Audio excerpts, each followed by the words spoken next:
That's it. Ua, Yeah, go I'd ahead, like to Kiki. add something here. So there's something that creatives don't see is that they're also business people. I don't know why people that are creatives exclude themselves from small businesses, because that's what you are. And you want to make money with what you Exactly. have. And there's always everybody that is advising small businesses, you have to start the right way. It doesn't matter how small you are, because that's not where you're going to remain. The plan is to scale, to grow, eventually blow. So you have to put the right structures in place from the beginning. As the master has said, you have to make the right investment.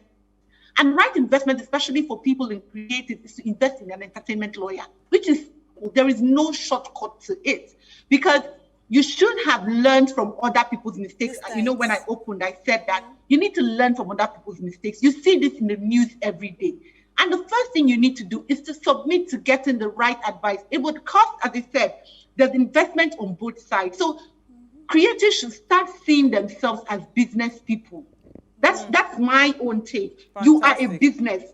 All the business advice that people take, follow it. It's a business.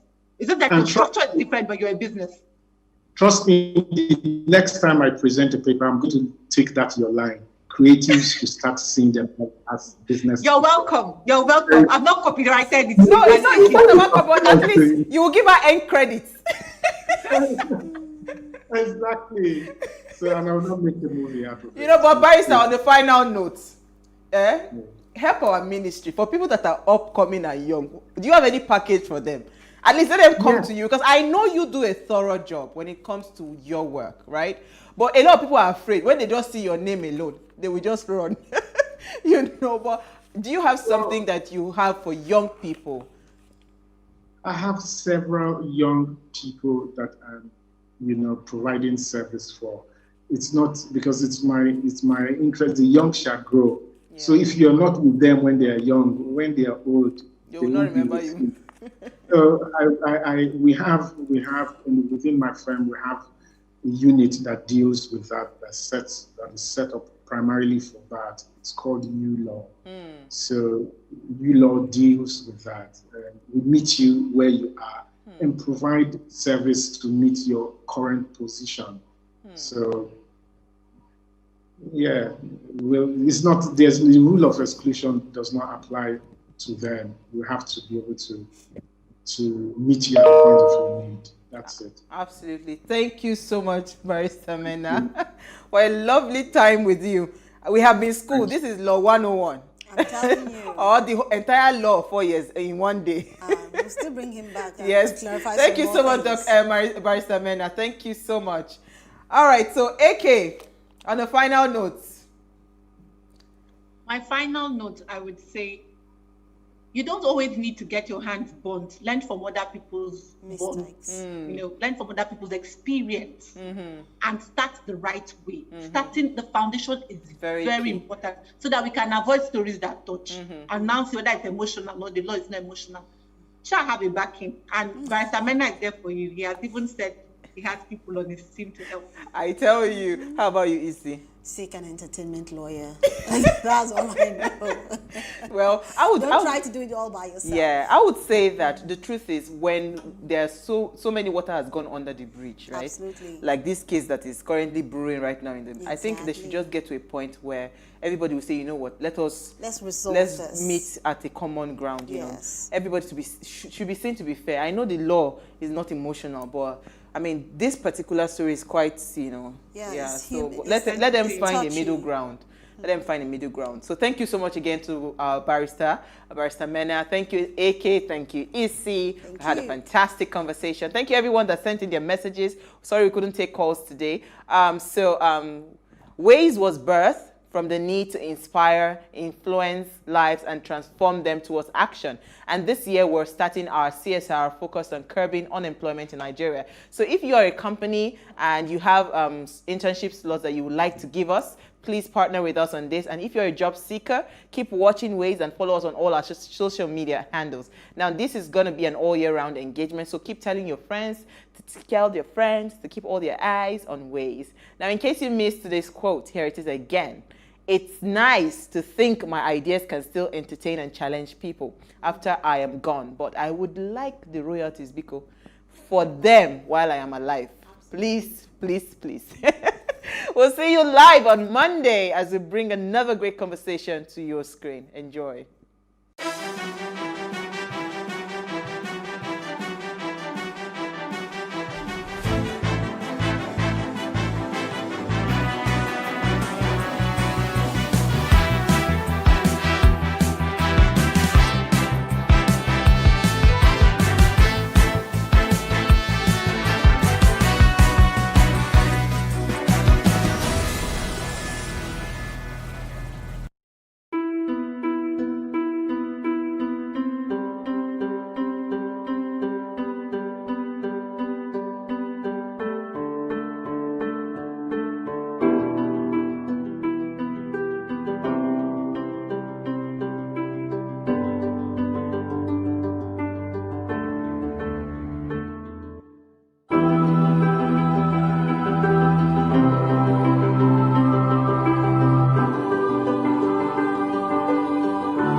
The Breakfast, dissecting and analyzing top stories in the news. The mess of 16 years cannot be clean. And so for 2 years, they also started adding mess to the mess. If the terrorists killed 100 people, that is probably not news. If they killed the governor, that is a big achievement. Nigerians are really upset. Labour cannot go there to discuss for the generality of Nigerians. Join the conversation online on YouTube, Facebook, Twitter, and Instagram. Send us your comments via WhatsApp on 0906 000 5719. If you have an opinion, share it with us. Plus TV Africa. Big stories live here.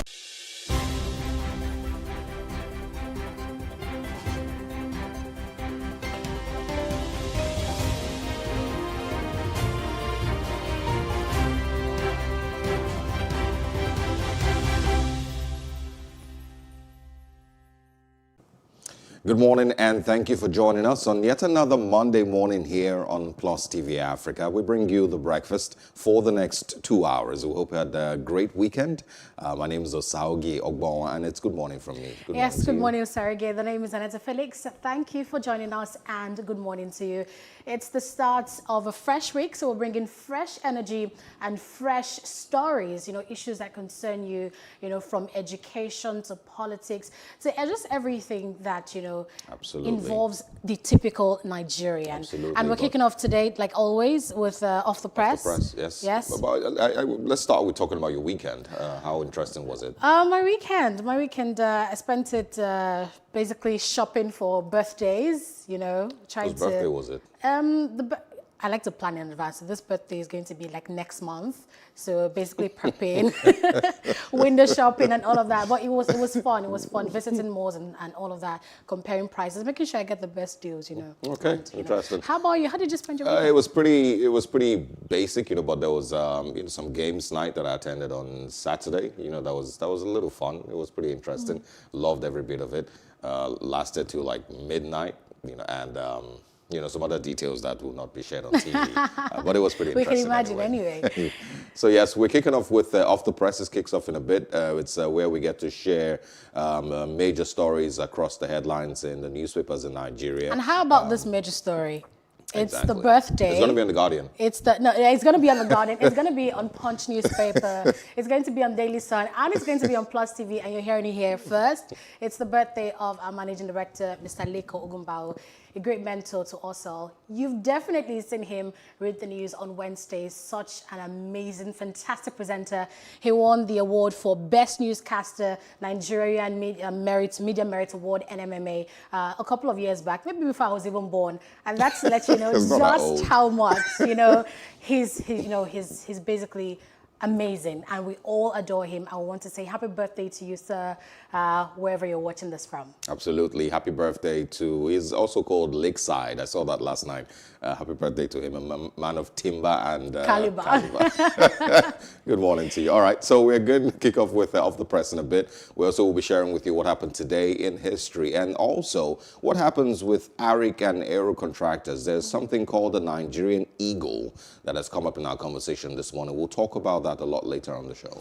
Yes, also something big, we're talking about schools, to resume or not to resume.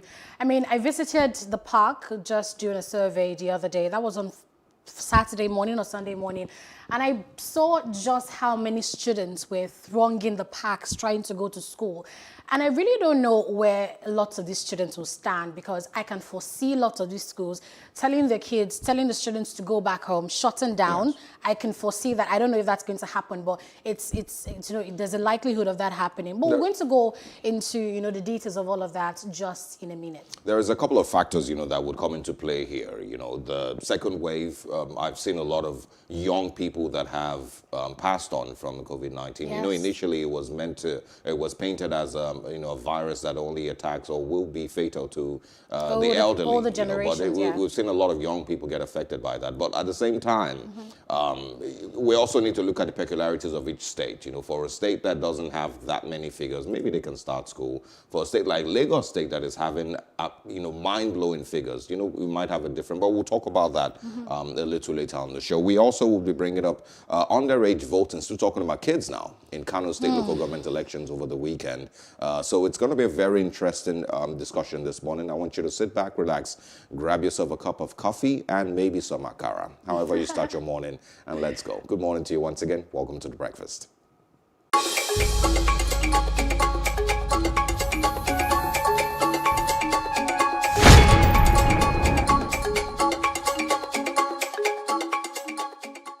If we don't put our best people forward, you'd not expect magic. All of us in Nigeria have one mental health issue or the other. And so, by the time you bring up these children not to understand what challenges are, the first challenge they face, they want to just end it all. I don't think we're going to pull through anything in 2021. I saw it coming. I think we're going to go deeper into suffering. It's horrible. Nigerians are impoverished every day. It looks like when we wake up on a good day, the government has one more policy to make us poorer. We have duplication of work, passing files from one person to the other for no reason. What are you borrowing for? We can't see anything. The government needs to look inwards, to change things, to save us money, and then redistribute the wealth, where the wealthiest 1% of Nigeria can actually feed the whole of Nigeria. Good morning again. Glad to know you're still here on The Breakfast on Plus TV Africa.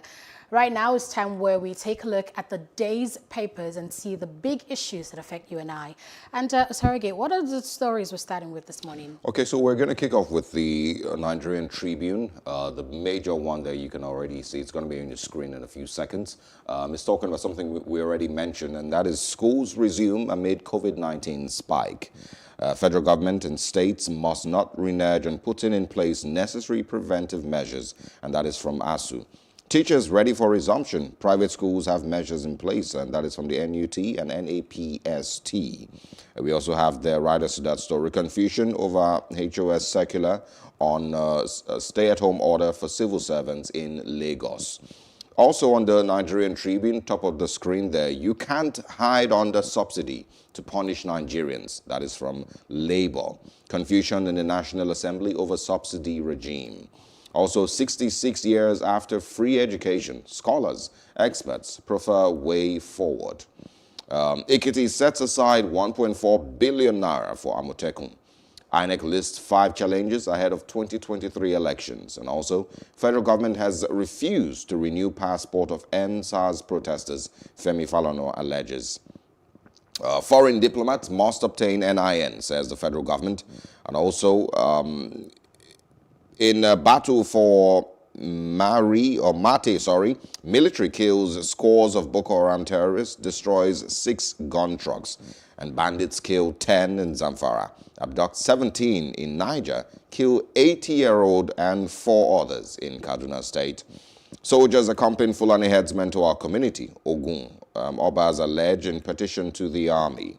And also APC membership revalidation, tension as chieftains battle for party structures and supremacy.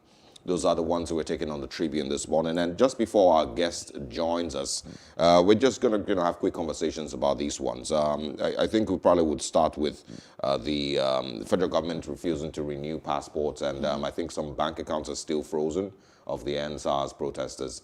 It has continued to create conversation across the country, mostly on social media, though. And, a lot of people see it as unfair. And, we're still wondering what exactly, these accounts are frozen for. Where's the sense in keeping these accounts frozen? If these persons are going to be charged with something, if there's an investigation still going on, how long does it really take for whatever investigation that needs to be, carried out to, to be concluded? And what, does the federal government hope to achieve, at the end? So there's a lot of angles, that, this can be seen from. There's, a lot of them, would argue that it is just simply bullying. That's what, some people would say. Some people would say it's just clearly injustice to these persons who, played their part somehow, some way during the NSAS protests, maybe directly, maybe indirectly. I have no idea who these persons are. But it would always be a part of the conversation, and people would always, bring this up as some level of injustice that is still going on in Nigeria today. I think what is a bit weird for me is how things continue to happen like this and how the governments think they can basically pull the wool over our eyes.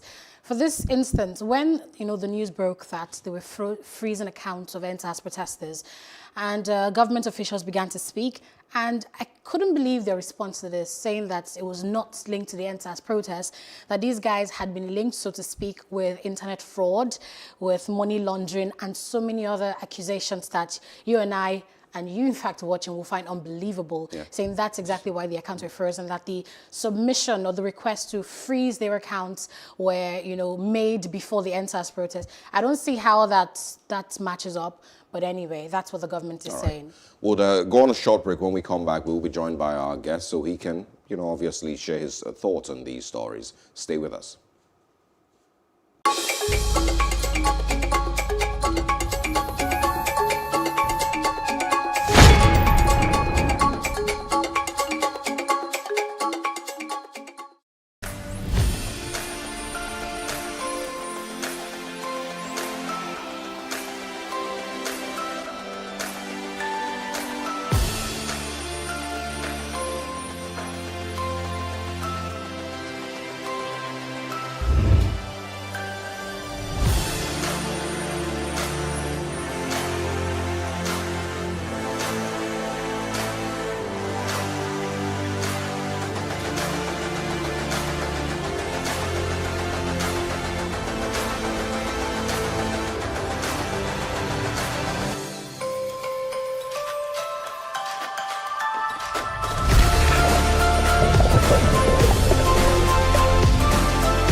Politics has helped shape the decision of the polity from conspiracy theories to good old-fashioned comic politics. These are the results of tomorrow's election. You have it already, Abi. I am not hungry. If I need appointment, all I need to do is to start praising government.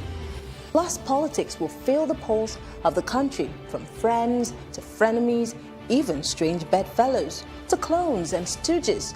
We go beyond the rhetorics and the drama to analyze the story behind the story.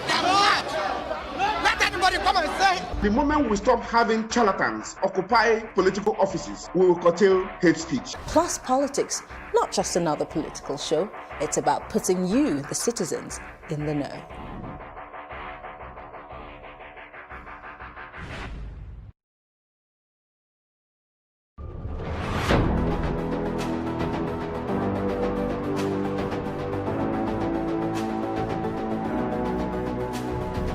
First point of accountability is asking questions. Hello and welcome to Plus Sports and Plus TV Africa. I am Udoka Njoko. Hi everyone, welcome to Plus Training.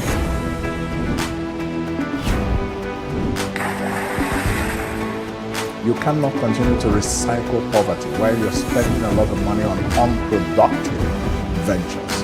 The government has to feel the impact. Honorable Commissioner, sir, welcome to the show.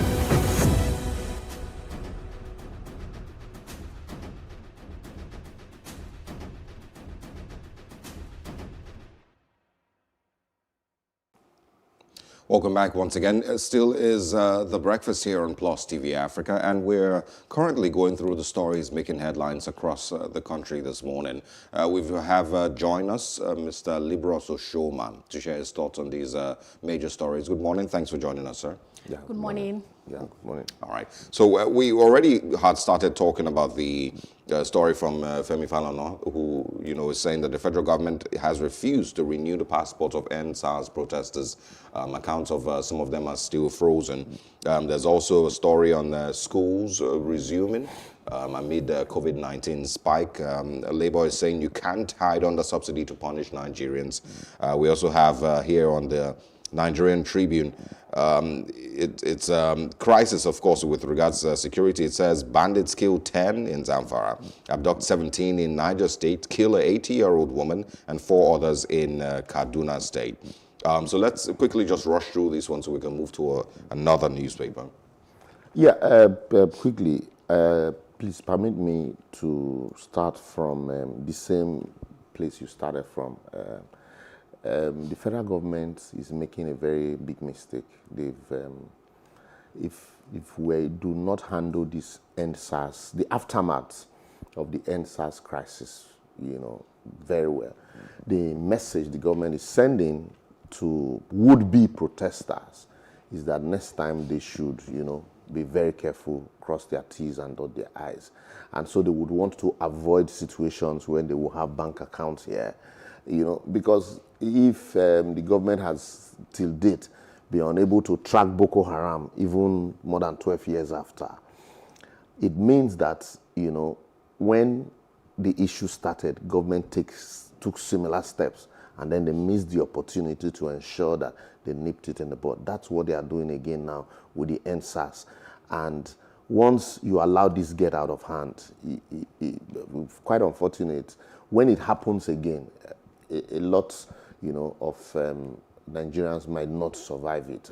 I am not a prophet of doom, but with what I see and all of the issues that led to the protests, government is not even bothered any longer. Forget all these 5 for 5 demands, acceptance, and we still have all of them with us. Even the police restructuring and reformation is still the same way it is. And now you're witch hunting certain persons, despite not taking them through the provisions, of the constitutional provisions of trial. You just, mark out certain persons and say you won't renew their passport. I know some persons will quickly point to America and say, if this happened in America, they would take even, similar steps and the rest. And then they begin to compare it with what happened at the Capitol Hill with Nigeria. There are two different cases. People should understand that one, you should compare apple for apple. The protest in Nigeria, you should compare it with the Black Lives Matter protests. and then compare the invasion of the Capitol Hill with this maize snatching in Nigeria. That's, that's when you talk about apple for apple. But what happened to those that invaded the National Assembly and even took away the maize? Nothing happened. And today you're talking about, not renewing passports for protesters. And we know in Africa, it's our borders are porous. So anyway, that said, the other issue of school resumption. I took time yesterday to listen to Honorable, how do I address him now? Professor Honorable Julius Ohiwari, and he made some salient and valid points.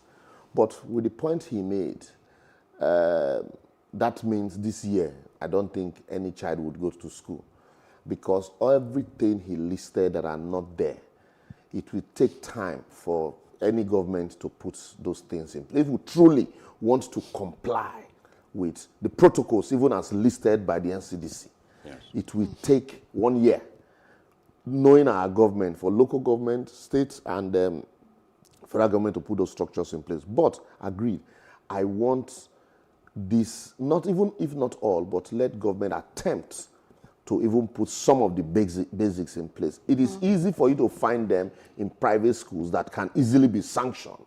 But the public schools, where you have most of our people, it is difficult to find these things. Even some of the ones close to me, even some of the public schools close to me, in my area, in Lagos, I'm not talking about village now. In the villages, it's almost as if it's non-existent.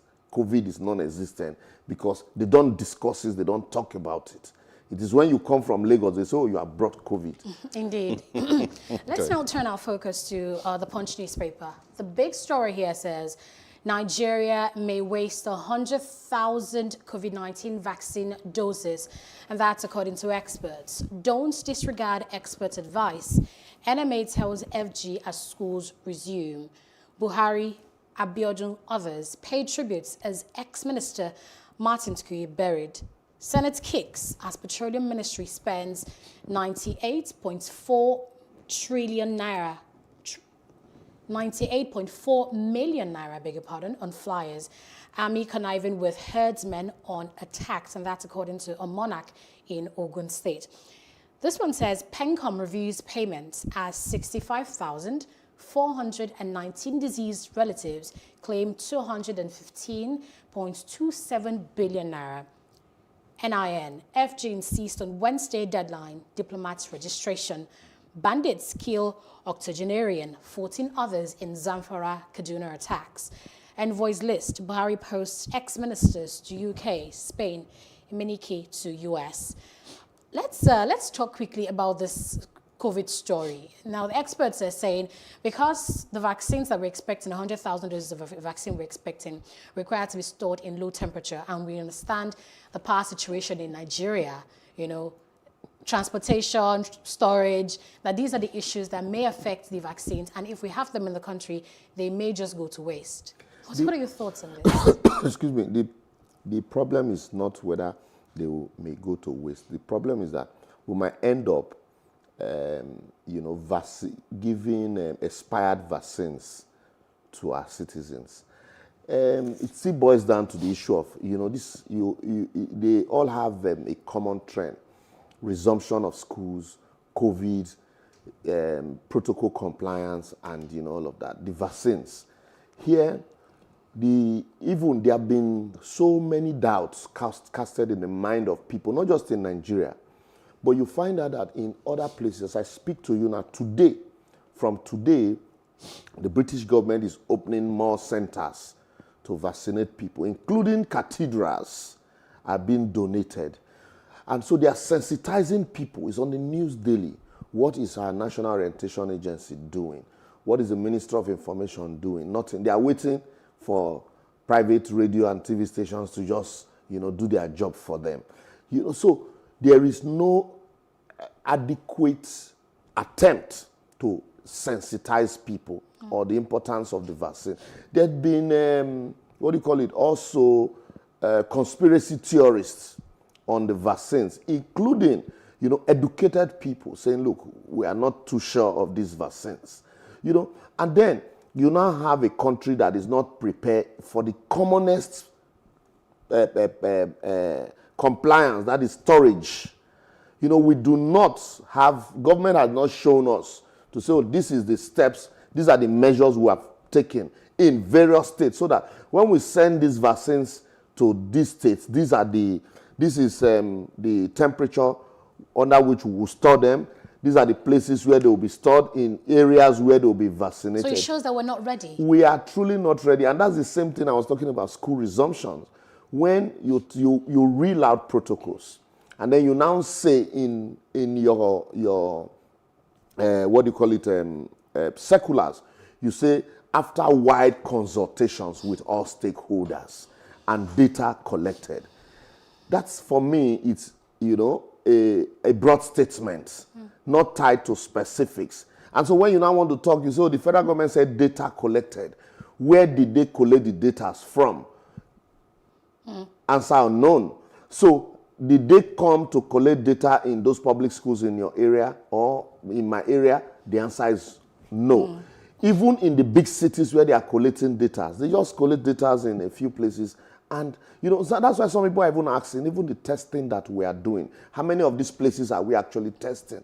In some states, testing is not going on at all. They have even the like I said last time, even the temporal structures that were put in place had been collapsed, including Lagos. So when you now begin to talk about vaccines, and then you bring them publicly, you vaccinate the president, vice president, and a few ministers, you think that people would just voluntarily allow themselves to be vaccinated when they do not know the processes for storing these things. So how would you expect me to take a vaccine that probably had expired? I understand that. We're really running short on time, so I just wanted to take a look at just one more story on the Punch before we draw the curtains on the segment. Okay, let's just do that with the next paper here. And the one here is the Daily Independent. The story here says, FG's borrowing puts CBN's price stability remit at risk. Foreclosure law on trial as COVID-19 second wave surges. Stop Buhari from selling public assets to fund budget. And that's Serap speaking to members of the National Assembly. Dangote completes Nigeria's longest concrete road. NIN is mandatory for diplomats, says FG, and federal government asking EFCC to forward cases on patients, Jonathan, in addition to other big stories, including this one about doubts persisting over aviation sector recovery in 2021. Which of the stories would you like to take a look at? All of them are very, very stories I would like to touch on briefly, quickly. Borrowing. It is good to borrow. Big nations borrow. But you must have not just a repayment plan, a workable repayment plan that truly at the end of the day, because these days the issue of sovereignty, usually in most contract or borrowing a loan agreement, is waived, because you can't take my money, go develop your country, and then you now say you're a sovereign nation and you're unable to pay. I can't access that infrastructure. So in most of these international loan, it is waived. And so that's why when you borrow and you do not have a proper structure to repay, you are putting your people consistently in debt and might end up mortgaging their sovereignty in the long run. That we see happening in some African countries.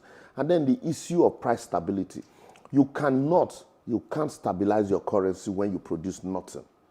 We do not produce anything here. We are not even making an attempt to produce. Even, I keep saying, farming without value added will end you as a poor man. We'll keep talking about farming. Go to farm, go to farm. There are no plans for off-takers. There are no plans for storage. There are no plans for processing. So these are ways you can also shore up your local currency, because your balance of trade would be upped a little bit. But here, all those plans are not there. And so for me, what CBN is just basically doing is what you call kick and follow, chasing dreams. And then the press will help them to blow those stories. We really do not have those plans in place until we sit down and look at ourselves and say, okay, now, when we close the borders, I had expected that, yes, we're closing borders, we would have, just the way we have encouraged rice milling, rice processing. We now would, I can say to some extent that you can boast of, local rice production competing. Yes. But how many of that do we have? Tomatoes in December, on Christmas Day, a basket of tomatoes I was selling for 15,000 sold for 1,000 naira. All right, let's wrap it up here. We still have you here to discuss the case of underage voting in Kano State local government elections. That comes up in a bit, but for now, this is where we wrap up the off the press segment of the breakfast. Thank you very much for staying with us. We'll be back after the short break.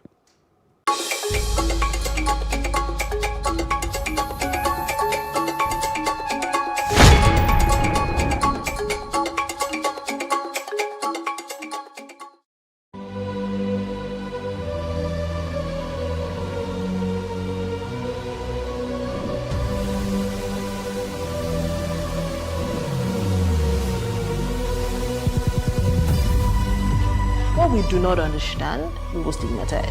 What you can see is the remaining of the tanker that exploded. The suspect equally confessed.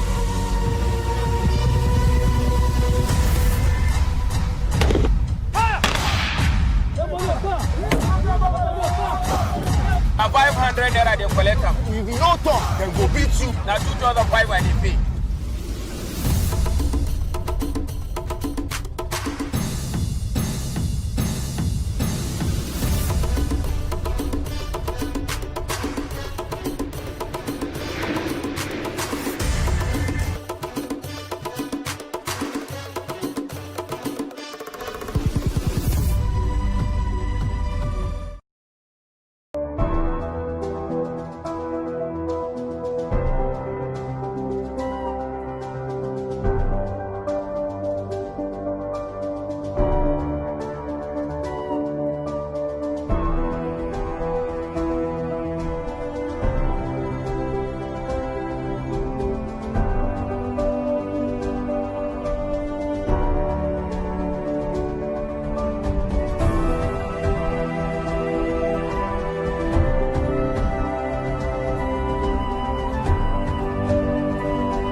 Welcome back to The Breakfast. It's now a time where we discuss the events that happened, shaped the world, and especially Nigeria today in history. On the 18th of January in 1948, what happened was that the foundation students, 104 foundation students, who began their courses at Ibadan, the College University Ibadan, started on 18 January 1948. Now, at the time of its establishment, what we know as the University of Ibadan today was the University College Ibadan.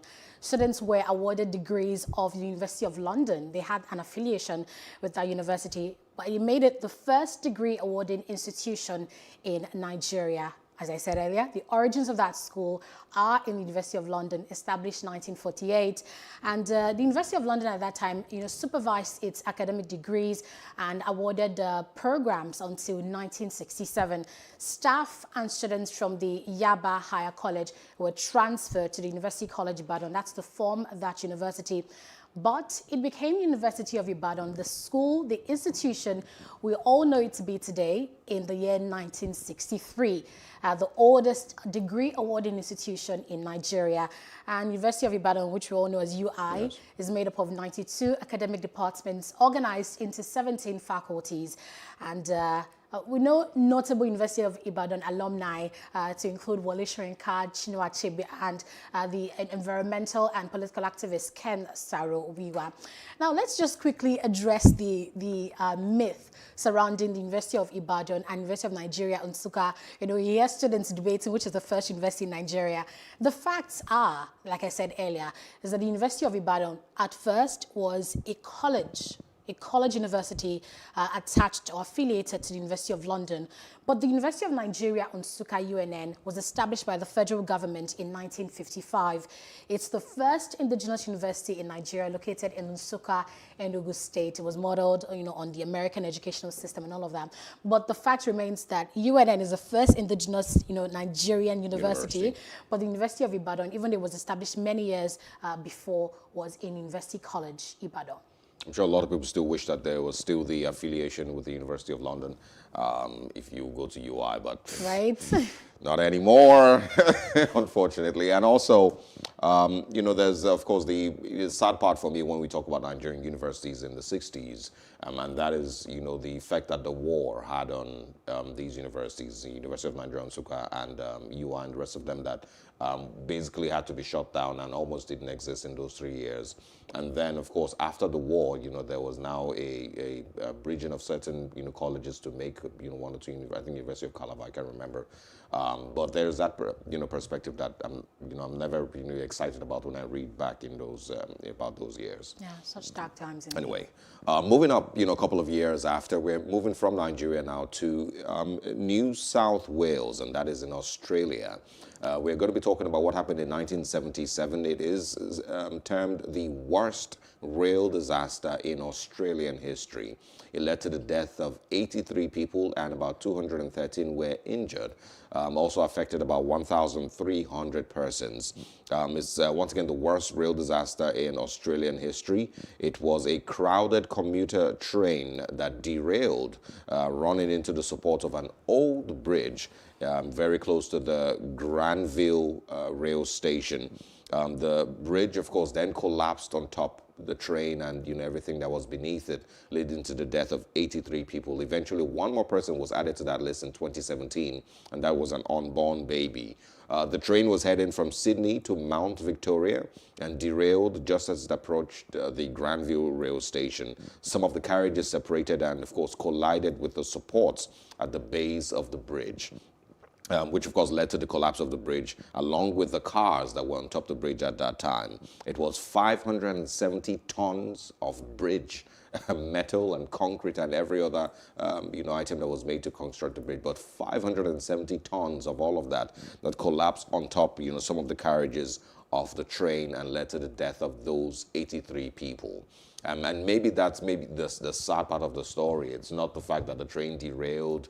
It's the fact that some people may have survived the derailment. It is just because, of course, they hit the base of a bridge and then the bridge collapsed right on top of those persons and led to the death of those people.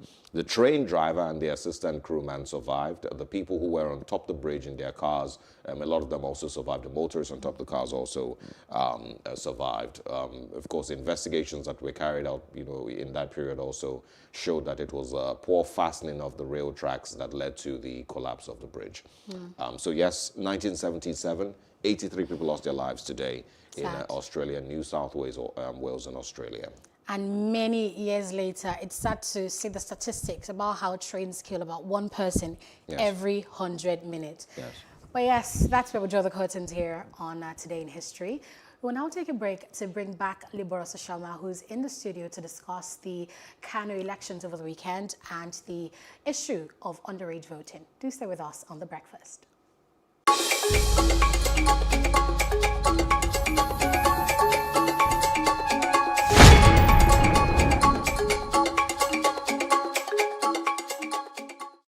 We can't talk about education reform if we don't decolonize our education system. What we do not understand, we will stigmatize. Because it's just cultural. And I think it's just human nature. They stop paying us salary. I don't like remembering it. I am angry at Nigeria. I'm angry at this government which seems to be letting us down. I'm angry at us as a people. In the process of struggling to free myself from his hand, he tore my pants and he raped me. Yes, I commit the first trillion. Young girl, do you know where you are going? I say, I'm going to America. I say, now so that they talk, you are going to Libya. Which America? As it then do mark our place, some people they die now. This is Plus TV Africa. big stories live here. If we don't put our best people forward, you'd not expect magic. All of us in Nigeria have one mental health issue or the other. And so, by the time you bring up these children not to understand what challenges are, the first challenge they face, they want to just end it all. I don't think we're going to pull through anything in 2021. I saw it I think we're going to go deeper into suffering. It's horrible.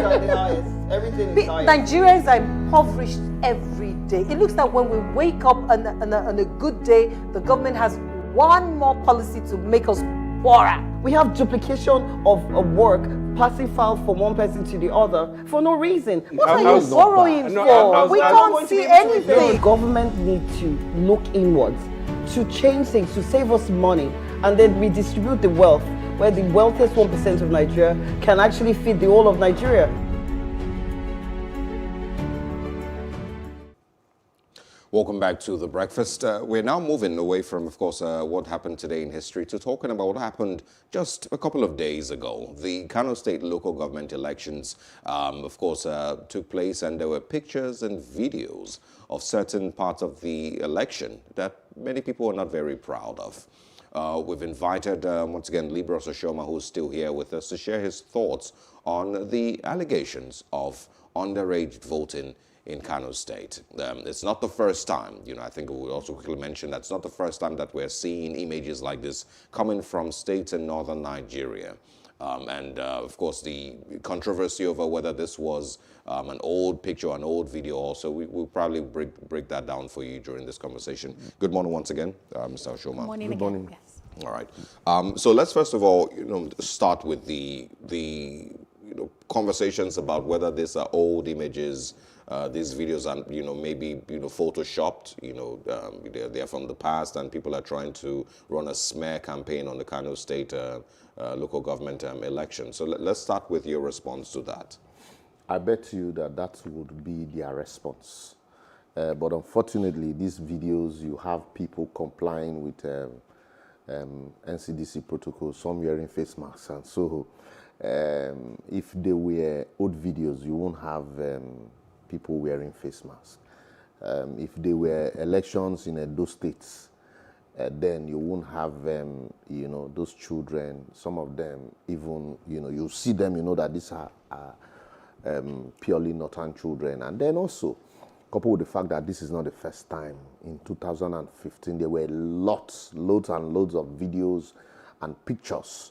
Even in 2011, there were pictures of underage registration and voting. So it is not the first time this thing is happening in the northern part of Nigeria. Just the same way, there's been allegation of PVC buying in the south, and politicians using touts, who did not even register. PVCs are bought and handed over to them to go and vote in certain centers, or hijacking of ballot boxes or destruction of ballot boxes. If you also raise that here now, somebody will come and say, no, it didn't happen now, or these are just smear campaigns. That's why, a lot of people still do not have hope in our electoral process. And it is worse off with the local government elections. Every state, no exception, every state that conducts local government election, the party, in charge at that state usually sweeps the polls. In some cases, I really do not, for me, I wonder why they even still bother to conduct elections, because recently, Abia State conducted local government election, and almost all the other parties were kicking. And I told them, I said, look, you don't even bother, because the election is a selection process. At the end of the day, they will just sit down somewhere and write results. Unfortunately, here, what you're seeing now in Kano is the fact that they've taken it a notch further. They even allow children to register. If you read the reports, some persons, even on Twitter, they say, look, this didn't happen. In 2015, as a youth corps member, during registration, I refused to register some of this underage. My life was threatened. Yes, my life was threatened. And they told me, look, if you do not, then you won't live here alive. In some cases, the defense in the 2015 election was that some of them, their parents came and said, yes, they are not underage, they are 18 and above. And you know, so you see a child, you know that this is a child, but the parents is saying, no, it's 18 and above. And then you are browbeaten by the people. Because, and first and foremost, we do not have accurate figures of how many we are as a country. We keep estimating. From 150, we estimated to 160. From 160, we've estimated to 200. From 200 now, some are projecting 220 and, you know, fluctuating between 220 and 250. So we do not. And that's why when you look at, if you remember, in 2010, when Jega was appointed, Jega did say that he was going to automate the registration process. Because before now, you had names like Bill Clinton, you know, Barack Obama, and all sorts in our electoral register. Jega said, no, we're going to clean up the electoral register. And when they started another round of registration, what they did, because also what we do, we are very good at doing is multiple registration. One person will register in 10 polling units. And so what they did was to run what they call automated fingerprint identification system on the register. So after the register, they take these things to run them through an automated fingerprint identification system. What that did for them was, first and foremost, you tally the biometrics with, you know, the facials and the names. And so in cases where they had multiple registration, you saw numbers of registered voters dropping in some states. If you remember, governors started complaining that, no, you can't we had 5 million registered voters. You can't reduce it to 2 million because, but yet the proof on ground is the fact that what we have is about 3 million multiple registration. In some cases, 1 million underage registration. Yet the governors complain at some point INEC beats a retreat. Mr. Oshoma, let's come back to this issue. No, I'm giving you, wait, I'm yes, giving I do you understand the timeline. a history of that. It didn't just start today. The children who are voting today did not just walk to the polling unit to vote without registration, because that's where the process starts from. So there was a process where they were registered and card issued to them. And if you remember, even in the last election, they were complaining that why people in the South were asked to go queue for their PVCs. That PVCs were handed over to emirs and kings and some political stakeholders in the North to distribute to the owners. You know, that also was a debatable issue, whether it happened or it didn't happen. And because INEC, the states would always require INEC register to conduct local government election. So once you have registered during INEC registration, you can vote at a local government election. And then, if you look at the statistics, every state, including Lagos State, you have the total number of voters in those states, no matter the turnout of voters, is usually not more than 35% of actual voters. We'll say, oh, there was massive turnout of voters, but when you juxtapose the actual number of voters with the number of registered voters, you find out that the figures are overbloated. And that's why I keep quarreling with, you know, our population as a country. That's where we need to start from, a situation where governors are desperate to inflate electoral register. They will be desperate to even use palm kernel. We're talking about people now. There are cases where there were allegations that palm kernels were used as thumbprint, as fingerprints to vote in certain areas.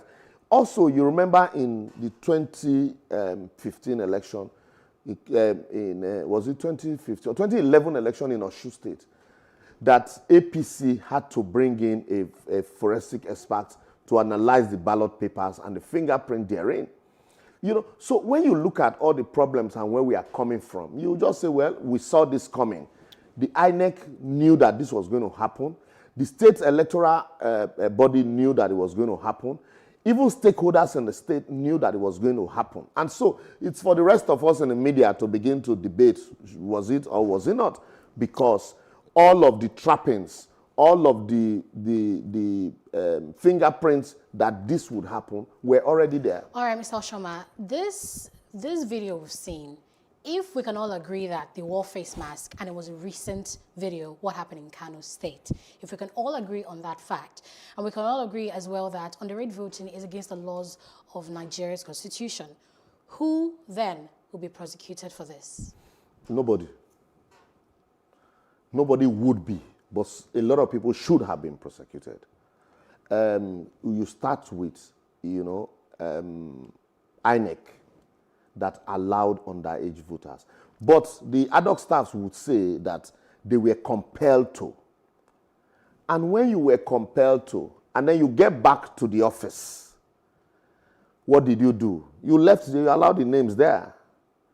Your officers in the field. I remember in Akwa Ibom during the 2019 election, I was at the tribunal there, and what happened was narrated that on the feed, certain persons held the INEC officers to ransom and insisted that they must write results.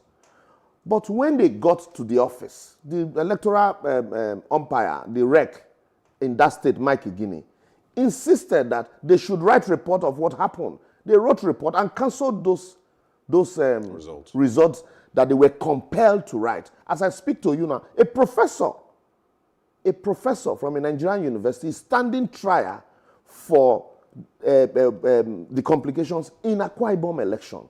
And so during this registration, after that registration where you were head down, you were compelled to do all of those.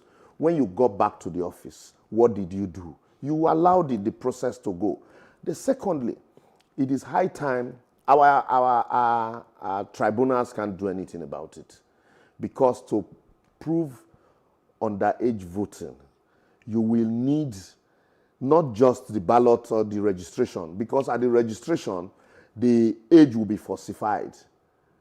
So when you bring the ballot and then you see the name, or the register, you see the name, Mamadou Shaka, you see age, date of birth, you see it there. How do you determine on the face of that document that this is an underage voter? How about the photo of the and so that's why I say what they should have done. I thought that's why I narrated, the fingerprint, automated fingerprint identification system. So what it does, in some cases, when you marry the fingerprint with those photos, that should be at the back end immediately after registration, not even during voting process. The moment you issue a card to the person, it is presumed that you have accepted that age that the person stated to be his actual age.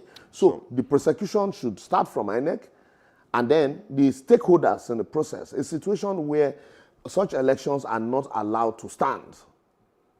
Such election, we've seen, but I am also not one that would, always want courts to interfere in our process.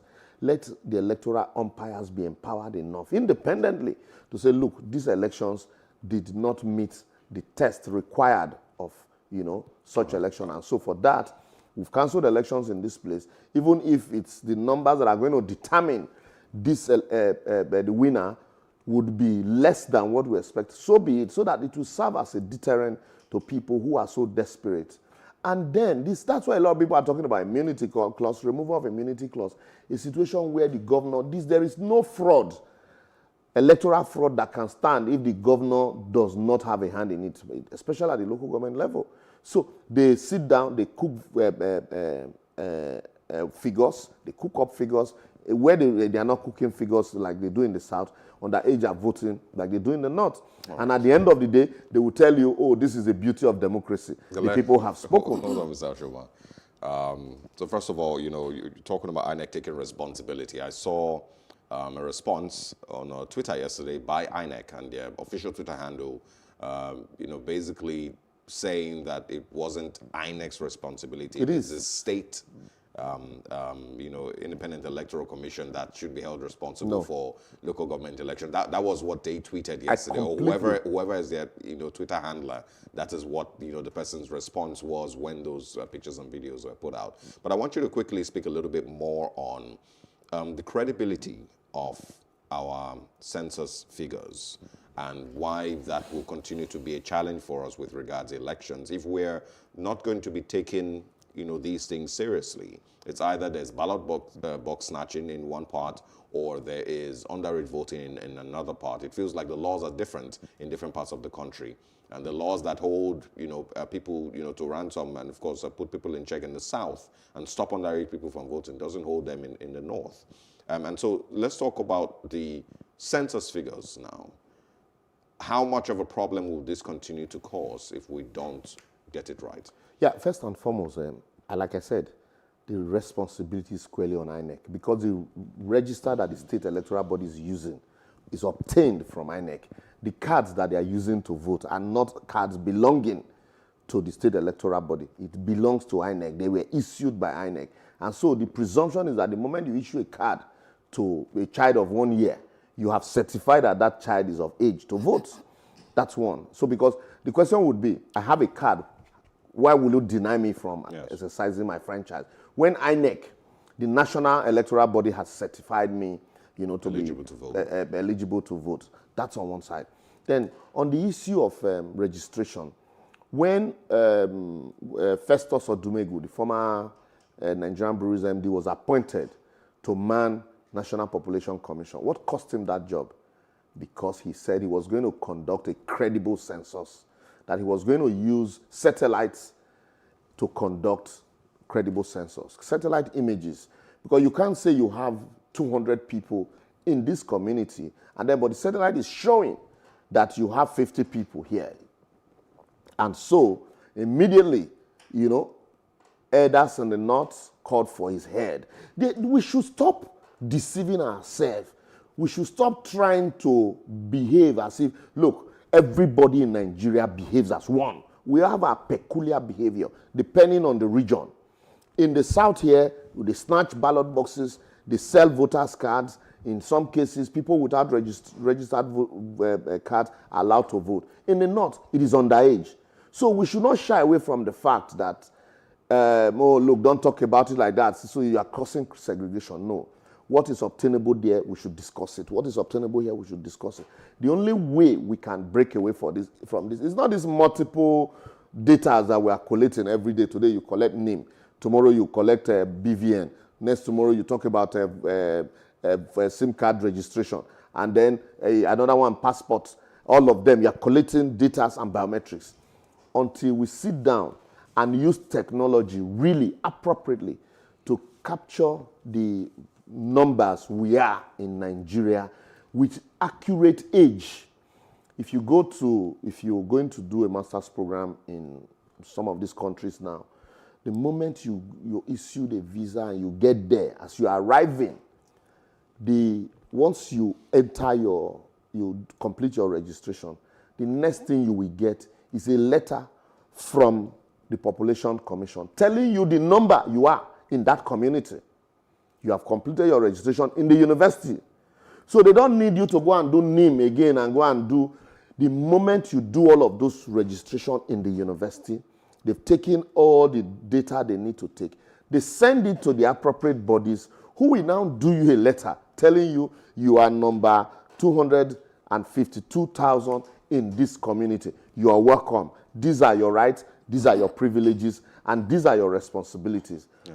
Until we even attempt to do that, where we know the numbers we are, you will still have this issue of multiple tampering, underage voting, ballot box snatching. That's why you will have a situation where you will have technology, but we will rather jettison technology and still resort to manual in our election or in anything that we do. What are the benefits? One, if you have a state says we have 10 million, for example, but registered voters in the state says it's 5 million. But from the census figure, you say, no, the actual figure in this state is 6.5 million from the images that we have, via satellite, and then you try to, give or take, you try to marry them and tally them. What are the numbers of the other age? You don't need all these bogus INEC, BVN and the rest to actually know the figures. Once you cross, you already know the numbers of people. Mathematics then. The numbers of children that were given birth to in the year 2020. And so, as people are dying, there's death registration. So you know the numbers that we clock 18 when they clock 18. You know those that are traveling, out of that environment because some have gone to school in other places. So once you clock 18, they run a check and send you a letter that you are 18 today and then you are eligible to vote. These are your... So you don't need people, at some point you troop all of them out. Yes, we are doing registration for voters and the rest. And so when you have all of these figures, it becomes difficult for, a governor to want to manipulate because you have an independent body that is distinct from the control of the governor or the president doing all of this. All right, Ms. Halibur Osashoma, thank you very much for your thoughts. Just like Osarege mentioned earlier, INEC released a response. They're saying that they've basically passed the buck to the state government. But we did try to reach out to the state governments. We called the special advisor to the Governor Ganduje, Salisu Yakasai, so many times, sent messages, but we're yet to get a response from them. We do hope that they can respond to this. Let's see what they have to say and how they're going to react to these allegations of underage voting in Kano State. But until we do, it's a wrap on this conversation here on the Kano State allegations of underage voting. Thank you very much, Mr. Halibur Osashoma, for your time in our studio. Always. All right. All right, stay with us. We're going to take a short break. When we come back, we're moving into talking about the possibility of school resumption. The House of Reps are saying that Nigerian kids need another 3 months at home until we're sure where we are with regards to COVID-19. We'll talk about that after this break.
Praise God from whom all blessings flow.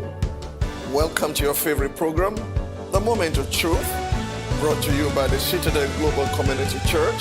Our God is a God of salvation, far above all principality and power and might and dominion, that regardless of what happens in this season, you will escape. Say to your neighbor, there is no peace for the wicked. The special anti-robbery squad, who are now killing innocent citizens instead of dealing with robbers. Your axe will catch up with you. Finally, my brethren, be strong in the Lord and in the power of his might. Moment of Truth with Pastor Tunde Bakare.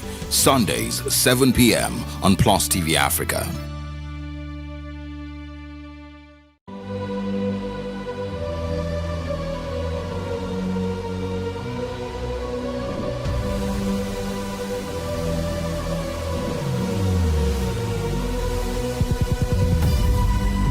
What we do not understand, we will stigmatize.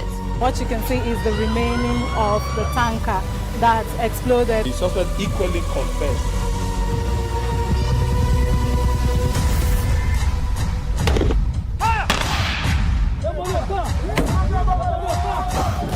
A 500 naira they collect am. If you no talk, dem go beat you. Na 2,500 they pay.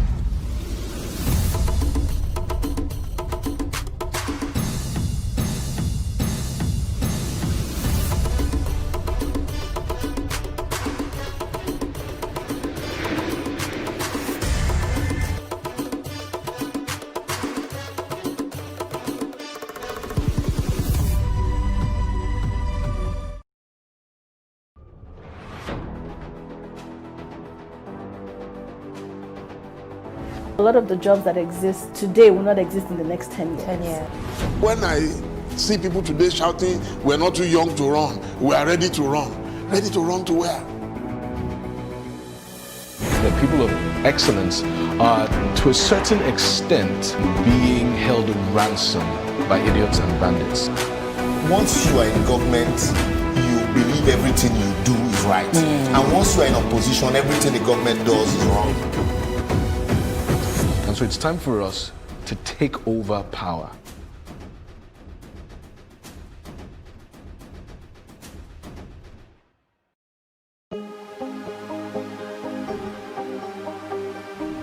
This is it for upcoming artists to blow in Nigeria.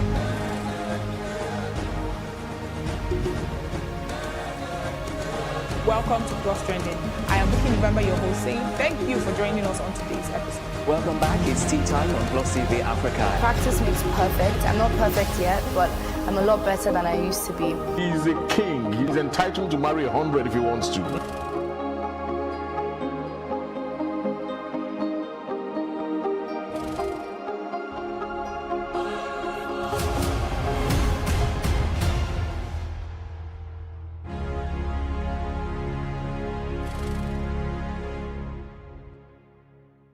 We can't talk about education reform if we don't decolonize our education system. What we do not understand, we will stigmatize. Because it's just cultural. And I think it's just human nature. They stop paying us salary. I don't like remembering it.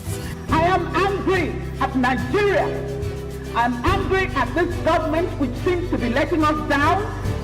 I am angry at us as a people. In the process of struggling to free myself from his hand, he tore my pants and he raped me. Yes, I commit offense truly. Young girl, do you know where you are going? I say, I'm going to America. I say, now so that they talk, you are going to Libya. Which America? As it then do mark our place, some people they die now. This is Plus TV Africa. Big stories live here.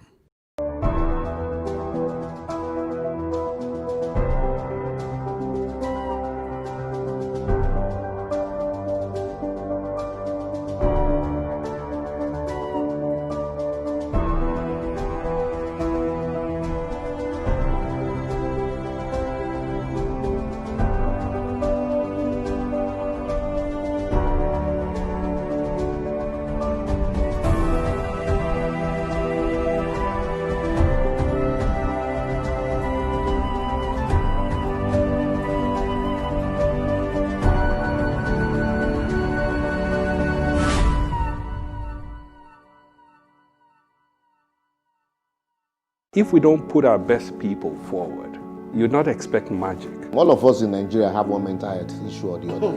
And so, by the time you bring up these children not to understand what challenges are, the first challenge they face, they want to just end it all.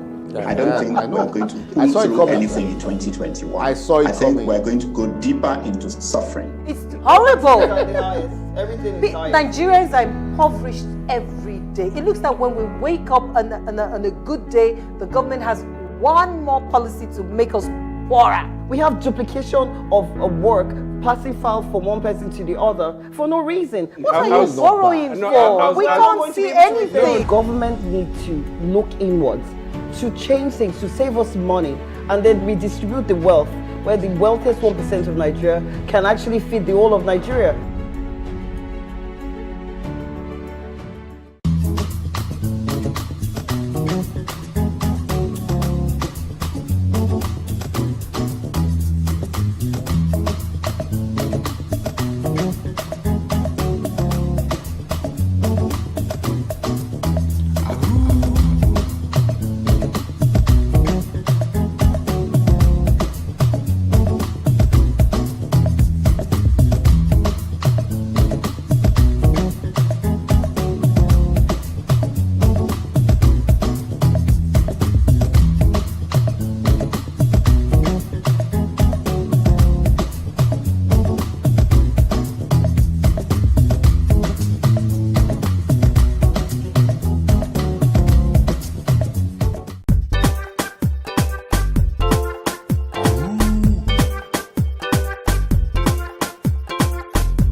welcome back. Now on The Breakfast, we'll be addressing a controversy regarding the resumption of schools. The federal government has insisted that today, January 18th, would be the day when students are expected to resume school after months of, being away and being home, considering the ASU strike, the COVID-19 lockdown, and all of that. So House of Reps are proposing 3 months postponements. They're saying, COVID-19 figures were lower before, schools were shut down. The figures are now over 108,000 cases in Nigeria, and schools are about to reopen. And they're saying it's better for students to still stay home till at least April. We're now being joined by school proprietor, Mr. Kaide Salako, to discuss this with us. Thank you very much and good morning. Yeah, good morning, North Africa. All right, let's kick this off with a sense of just how much time we've lost. Considering just how much time the students have spent away from academic activities.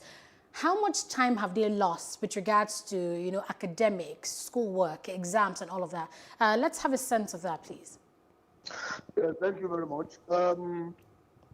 I must be very sincere that the school industry in Nigeria is as confused and frustrated as the rest of the world is right now. Our academic curriculum has been badly distorted. We have not been able to achieve the flow as it has always been with us. Last term, we had to match some subject and remove some for us to be able to complete what we have to do for last term. So the students are the receiving end. And also the school too, in terms of revenue generation, flow of activities, stability in the system, is also losing. But I have always said it, that the core mission of the COVID-19 to the world is to stop the world from breathing, to stop the world from breathing, to stop the world from eating, and to stop the world from doing work. So those are the three sole missions of the COVID-19 pandemic ravaging the world right now. All right. Yes. COVID-19 doesn't want the world to breathe again. That is very difficult to know. All right, hold on, Mr. Salako. Let me... Will the world continue to look at what COVID-19 to stop the world from doing everything? Our children at home, they can't go to school. They can't go out to play. They can't go out to learn. They are bored. So the world is in a precarious situation of situation right now. If we say because of COVID-19, the system should not operate again, do we know the time that COVID-19 is going to go? Okay. Who can say the time that this coronavirus issue is going to be for? Nobody can say. Okay. Now we are being told, Mr. Salako, hold on. that we are in the second wave. Yeah, hold on, please. I want to just quickly, you're going to go on, but I want you to go on with talking about if you agree, because I know you understand the severity of what we're dealing with here. It's a pandemic, and of course the lives of even the students are at risk here. The lives of teachers, the lives of lecturers, principals, everybody, and parents at home are at risk here. So do you agree with the House of Reps saying that we still need a little bit, of time to understand, how we're going to deal with this, or to, hope that things would get better first before putting these kids back in school? Yes, the House of Reps are in order, because the primary function of government is to ensure the safety of the life and property of the citizens first. So they are just considering, they just doing their work.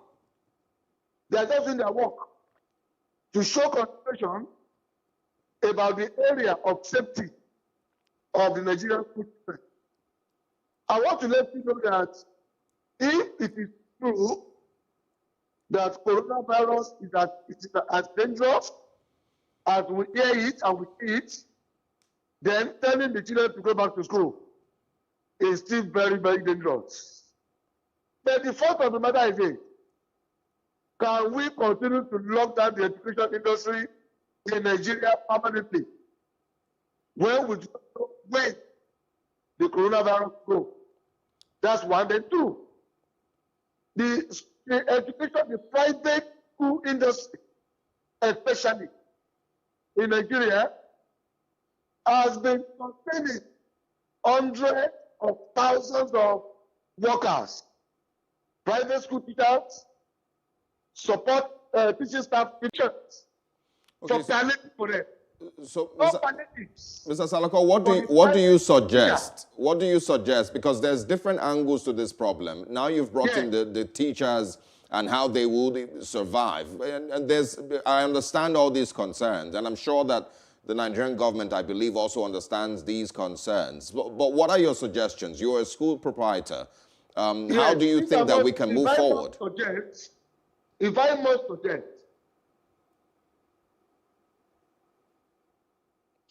yes, moving forward is in doing it, going about it experimentally. Going about it experimentally. During the phase of the first lockdown, during the period of the first lockdown, I was on a TV program where I said, let the government experiment the opening of the school in places. If some of these children can go back to school, and the government looked at it and sees that coronavirus is not being transmitted actively from the school to families, because every child needs home, needs his family to go to school. So if a child goes to school and contract coronavirus, it's likely to go home and infect the whole family. But we cannot continue to keep the children at home permanently. So we have to go experimental. All right, Mr. Salako. Let the children go to school now. Let's see how it works. Whether the children are not going to go to school and contract the coronavirus. If it happens at the go, and the opening of school, encouraging the spread of the virus, then I will advise the government to do the needful by closing down the school. I won't be a selfish school owner. Life is more sacrosanct than the money I want to make. Let's go experimental. Let the schools open this money. Let's see how it goes within the next 1 or 2 weeks. If the operation of the school will not add to the number of the people that are catching infection from reliable data anyway, if it is sure that it is not the school that is helping the transfer of coronavirus infection, then let the school continue to run. Mr. Salako, you're just a minute, Mr. Salako. You're a school proprietor. Is your school? Yes, I am. Is your school going to open this morning? My school is open this morning because my school is hungry. All right. So, do you think majority of public schools in Nigeria at the moment have the required hygiene facilities to reopen? They don't. They don't. Private schools don't. Let me tell you this fact. The last time the government asked us to open, just for 1 week, many schools were able to keep the measures put in place, the precautionary measures. After a week, a lot of water stopped running in many schools, and sanitizer got finished. The thermometer to take the temperature stopped working. A lot of schools abandoned all these precautionary measures. School owners, the school system was not oblivious of it again. It's not conscious of it anymore. So everybody dropped it. And it's the duty of the government to provide these, materials to the schools, isn't it? It is very expensive to do. For how long can you continue to supply hand sanitizer to about 4,000 students in the school every day? Let's be realistic. So now I you. said where it is. Mr. Salako, now you've said. A lot of schools don't even have running water. Yeah, now you've stated how difficult.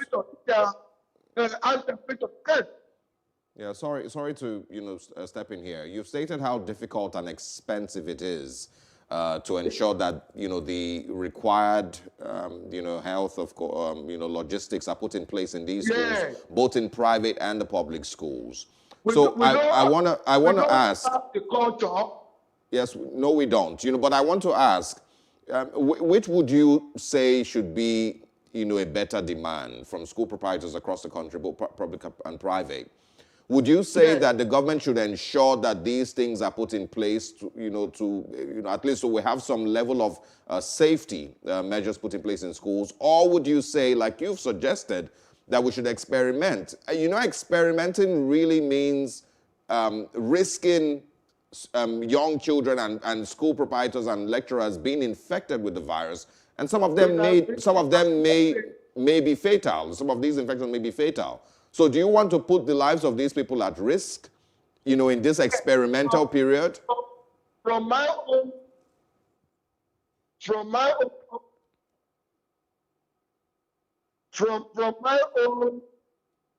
personal research and informed opinion, the spread of coronavirus in Nigeria, as far as Nigeria is concerned, has not been actively transmitted through the children to the parents. The system has been in operation in the past 4 months. It has not been verifiably proved that the children have been going to transmit their families because of their high immune system value or status. Children are still under the age of human beings with high immune system. So their system statuses are intact. And so I don't think the coronavirus here really has anything much to children. But adults from age 50 and above, more. So let us experiment. Mr. Salako, let the children go back to school. How about these alternatives that were not... And let the government continue to watch. How many schools are going to be contacting the analysis and taking them home? The government already planned for the private education in Nigeria in the area of palliatives. These people cannot continue to stay at home. They are hungry, they are angry, they are frustrated. All right. As I'm talking to you right now, I have lost a lot of millions in the past 8, 9, 10 months. If I can my teachers continue to live without food? Will my students continue to be happy to be staying at home, not doing anything, but I'm isolated? So what think about it is in 2 ways. Safety of human life, the survival of human life. Both of them are very, very important. So we have to continue to put on our thinking caps. We have to think for us to be able to strike a balance between the two delicate issues. Indeed. Life is important. Mr. Salako. Survival. Life cannot survive without survivor. Mr. Salako, we've noted your points about survival. We've noted your points about, the need to survive and all of that. But how about this alternative? We've been talking for a long time now, since the outbreak of the pandemic and even before, about the need to consider alternative means of teaching, like online, that so many other developed countries have considered. Many countries across the world are graduating students. Many students are taking exams, even as we speak, online. They're doing that from the comfort of their homes. Why is it so difficult, for us to adopt online teaching methods in Nigeria? If you could do that in just a minute, please. Education education can never, ever be complete, be what it is supposed to be, if the children can't be going out to interact with the environment, with the learning environment. A parent, about 2 of my parents in my school, disconnected their children from the online program we initiated. Because according to them, it was very boring to the students. They are not motivated to go and pick their phones to be learning from or from the computer. It is very boring. It is not interactive. Learning is not complete when the children cannot wake up in the morning, dress for school, and go out there to interact with the learning environment and the teachers. This online thing, yes, it's another alternative means. All right. But it is not part of our learning culture in Nigeria yet. Kayode Salako. How many parents people have the devices to connect their children to it? Mr. Salako, thank you so much. How many parents have the necessary devices to connect their children to it? Thank you very much, Mr. Salako. You've made very, very strong points, and I'm sure a lot of people listening and watching will agree, with the sentiments that you've put out there. We hope that the best decision is made in the end, and we wish school proprietors like you, teachers, lecturers, and students all the best in this very trying time across the world. The best for the situation is for coronavirus to go. Absolutely. We wish. I wish it was something that we could wish away, but unfortunately not. Thank you very much for your time. Thank you very much, Mr. Salako. All right. He did make very strong points. Yes, and I understand indeed. the frustrations of school owners, of teachers, of lecturers, of the students themselves. It must be really, really, really terrible for them to have been away from school for this long. And people would argue, if churches are open, if mosques are open, if markets are open, then why can't you, as well open schools? And so, yes, there's very, very strong points. But we hope that the best decision is made.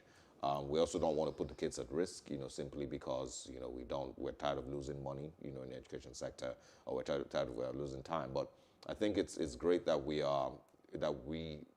understand, I keep talking about peculiarities of our situation, understand exactly what we're dealing with, here, and so we can make the best decision. Yes, and that's it on this segment on The Breakfast. Next up, we'll be discussing the business of AMCON and controlling stakes in Arik Air and Air Contractors. Details, of that after the break. Do stay with us.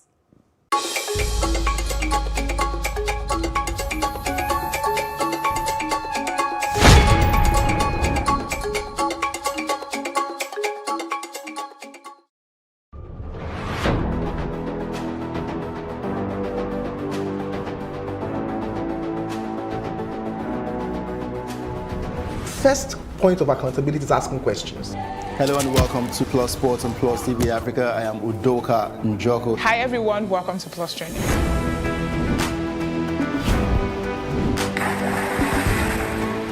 You cannot continue to recycle poverty while you're spending a lot of money on unproductive ventures. The government has to feel the impact. Honorable Commissioner, sir, welcome to the show.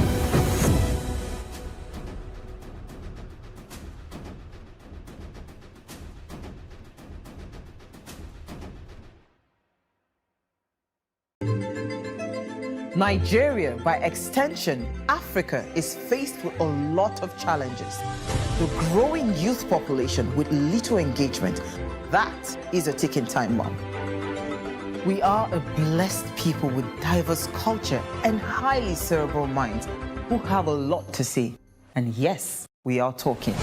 It is important we drive the right conversation that informs, inspires, influences thoughts and action. If we say there's beauty in our diversity, then let us embrace our diverse culture. We must continue to courageously be the voice of transformation as we are the hope for the future. Yesterday's conversations shape today. What are you saying to shape your tomorrow? We know you have a lot to say, and we are here to hear you.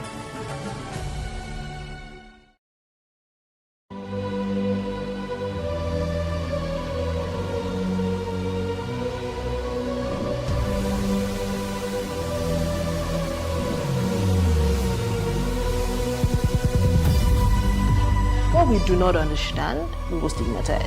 What you can see is the remaining of the tanker that exploded. The suspect equally confessed.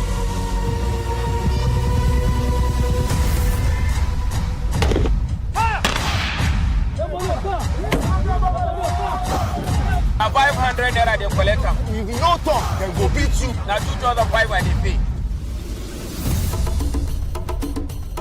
And I think it's just human nature. They stopped paying us salary. I don't like remembering it. I am angry at Nigeria. I'm angry at this government which seems to be letting us down. I'm angry at us as a people. In the process of struggling to free myself from his hand, he tore my pants and he raped me. Yes, I commit the offense truly.